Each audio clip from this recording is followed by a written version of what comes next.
నిజామాబాద్ జిల్లా డిచ్పల్లి ప్రాథమిక ఆరోగ్య కేంద్ర ఆసుపత్రిలో మానవ శారీరక సమస్యలపై ప్రత్యేక శిక్షణ కార్యక్రమం ముగిసింది. ప్రజలలో డెంగ్యూ, టైఫాయిడ్, మలేరియా, కుష్టు వ్యాధి, క్యాన్సర్ వంటి జబ్బులకు గురైన రోగుల పట్ల ఏ విధంగా వ్యవహరించాలనే దానిపై ఆశాలకు అవగాహన కల్పించినట్లు ప్రోగ్రాం శిక్షణ ఆఫీసర్ డాక్టర్ నాగరాజు తెలిపారు.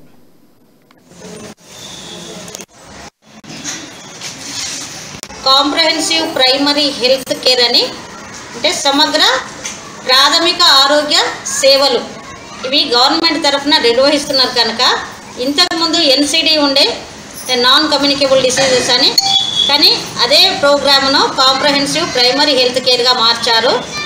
రోగములు ప్రధానంగా డయాబెటీస్ కానీ, మధుమేహం కానీ, క్యాన్సర్స్ కానీ, కిడ్నీకి సంబంధించిన వ్యాధులు కానీ, లెప్రసీ, తర్వాత మలేరియా, మాతా శిశు సంరక్షణ సర్వీసులు కానీ ఇవన్నీ కూడా మరీ ముఖ్యంగా వయోవృద్ధుల సేవలు సమస్యలు కావచ్చు, వాళ్ళకు వచ్చే